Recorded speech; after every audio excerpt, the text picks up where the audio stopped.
வணக்கம் ஜோதிடரியா. வணக்கம். நம்ம ஆங்கில புத்தாண்டு அன்று உங்களுக்கு நல்ல சிவனுடைய அனுகிரகம் கிடைச்சிருக்குன்னு நினைக்கிறேன். நேற்று திருவண்ணாமலை போயிருந்தீங்கல்ல ஜோதிடரியா. ஸோ அங்கே நம்ம திருவண்ணாமலையோட சிறப்பை பற்றி கொஞ்சம் விளக்குறீங்களா பக்தர்களுக்கு? அந்த திருவண்ணாமலைக்கு நான் போய் சேர்ந்தது அது எனக்கு என்னுடைய பாக்கியம். சிவனுடைய அருள் பரிபூர்ணமாக இருந்ததுனால தான் என்னால் அங்கு செல்ல முடிந்தது. இருந்தாலும் கூட்டம் அதிகமாக இருந்தனால உள்ளே செல்ல முடியவில்லை. நான் வெளியில் தான் இருந்து சிவனை தரிசித்துட்டு வந்தேன். திருவண்ணாமலை கிட்டத்தட்ட சுமார் 1100 ஆண்டுகளுக்கு முன்னால் கட்டப்பட்டது. அதை சேர சோழ பாண்டிய மன்னர்கள் கட்டியிருக்காங்க.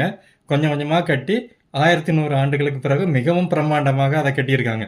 இந்த கோயில் இதில் உள்ள கோபுரங்கள் உலகத்திலேயே 3வது உயரமான கோபுரங்கள் உடையது இந்த கோயில். இந்த கோயிலில் சிவபெருமான் ஜோதி வடிவத்தில் காட்சி அளிக்கிறார்கள். இங்கு சிவபெருமான் அருணாச்சல ஈஸ்வரர் என்று அழைக்கப்படுகிறார். அம்மா உண்ணாமலை அம்மன் என்று அழைக்கப்படுகிறார்கள். ஓ, மிக சிறப்பு ஜோதிடரியா. இங்கே கிரிவலம் ரொம்ப பிரபலம்னு கேள்விப்பட்டேன். கிரிவலம்னா என்ன? எப்போ கிரிவலம் எல்லாம் போனால் நல்லது நடக்கும்னு கொஞ்சம் சொல்கிறீங்களா? அதாவது கிரிவலம் மிகச் சிறப்பாக பௌர்ணமி தோறும் பக்தர்கள் அனைவரும் அந்த மலையை சுற்றி வழிபடுறாங்க. அந்த மலையே ஒரு சிவனாக தான் எல்லாருமே நினச்சிக்கிட்டு இருக்காங்க. அதாவது பஞ்சபூதங்கள்ல இது அக்னிஸ்தலம். அக்னிஸ்தலங்கிறதுனால இந்த தலத்தை சிவன் அக்னி ரூபமாக உயரமாக இருக்கார். அவருடைய தரையும் கண்டுபிடிக்க முடியல, அடியையும் கண்டுபிடிக்க முடியல, மேலையும் கண்டுபிடிக்க முடியல. அதனால பிரம்மாவும் விஷ்ணுவும் கண்டுபிடிக்கலான்னு பார்க்குறாங்க. இப்போ திருமால் வராக அவதாரம் எடுத்து பூமியை தோண்டி பார்க்குறாரு. அவராலையும் கண்டுபிடிக்க முடியல, அவருடைய அடியை கண்டுபிடிக்க முடியல. அதாவது அடிப்பாகம்னா தலைப்பாகத்தை கண்டுபிடிக்கலான்னு பிரம்மன் அன்னப்பச்சி ரூபத்தில் எடுத்து போறாரு. அவராலையும் கண்டுபிடிக்க முடியல. அதனால 2 பேரும் சிவனை சரணடைகிறாங்க. அவர் உடனே ஒரு சிவலிங்கமா 2 பேருக்கும் காட்சி அளிக்கிறாரு.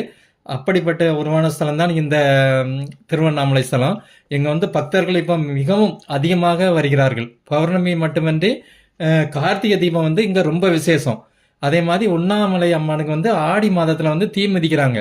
அதுவும் ரொம்ப விசேஷமா இங்க கொண்டாடப்படுகிறது. அதே மாதிரி திருவாசகம், தேவாரம் எல்லாம் பாடப்பட்ட சிவஸ்தலங்கள்ல இதுவும் ஒன்று.